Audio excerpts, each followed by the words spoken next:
Bonjour à tous. Ce discours est dédié à tous ceux qui ont décidé en ce début d'année de faire une cure détox, une cure, c'est-à-dire arrêter de boire pendant un mois par exemple. Je ne sais pas si vous êtes de ceux qui suivent les tendances, qui se laissent pousser la moustache au mois de novembre, qui arrêtent de boire pendant un mois, qui font le mois sans tabac, etc. Mais en ces périodes post-fêtes, c'est vrai que c'est très courant. Donc, premièrement, je vous félicite. Mais je vais quand même vous faire un petit cours d'histoire religieuse de l'alcool.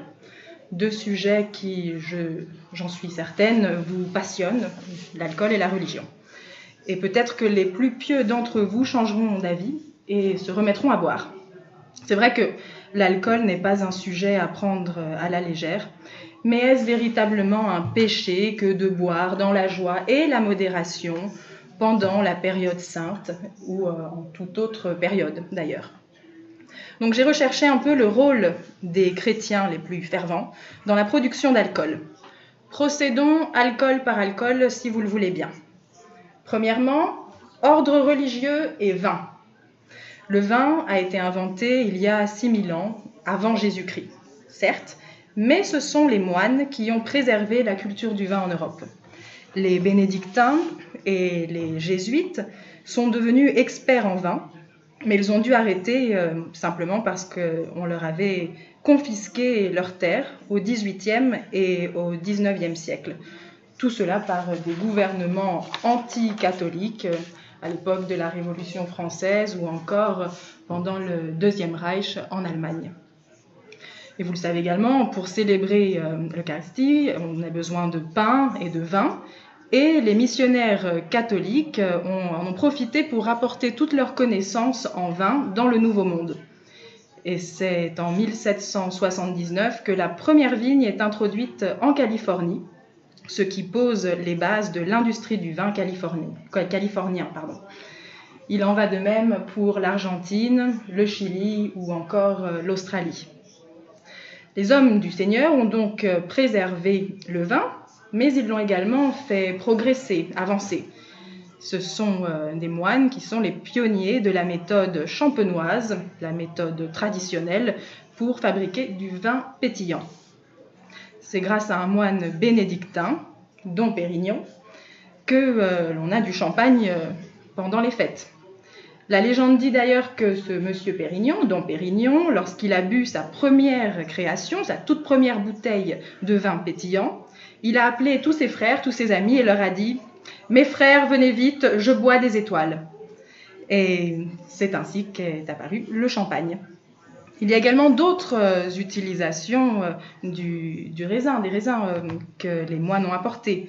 Ce seraient par exemple les jésuites qui auraient inventé la grappa en Italie et le pisco en Amérique du Sud. Passons à un autre alcool si vous le voulez bien.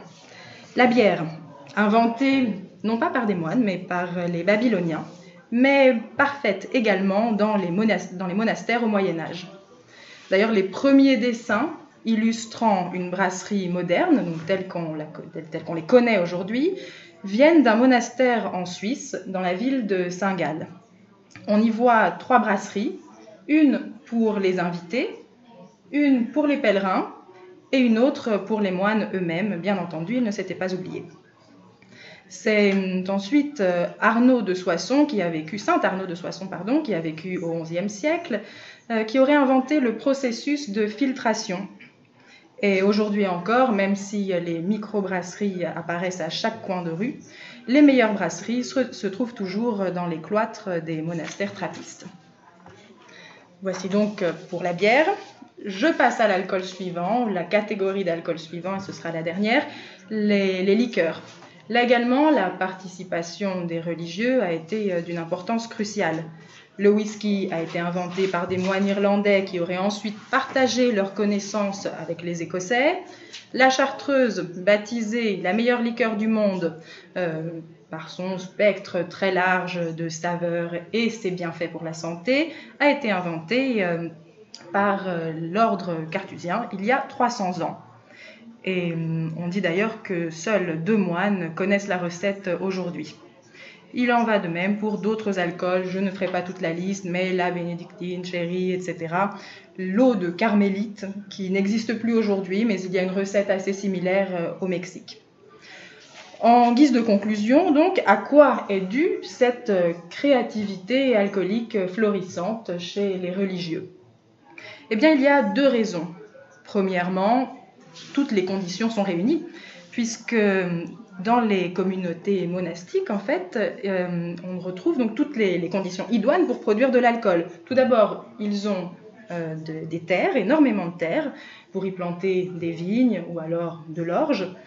Ils ont l'habitude de transmettre leurs connaissances et ils ont un goût très prononcé pour le travail en équipe et le travail bien fait, pour les moindres petites tâches d'ailleurs, car c'est une manière de démontrer la puissance de Dieu, la gloire de Dieu.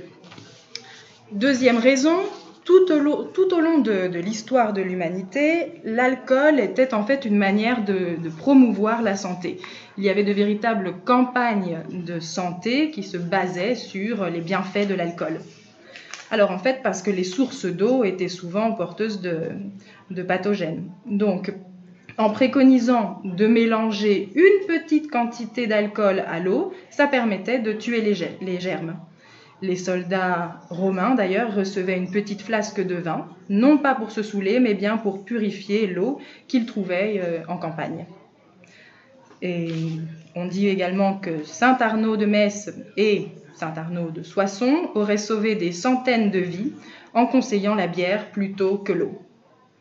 Alors, si la bière peut sauver nos âmes, pas étonnant que l'Église ait une bénédiction spéciale à sa gloire.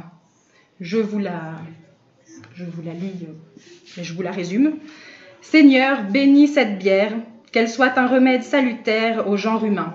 Amen. Merci.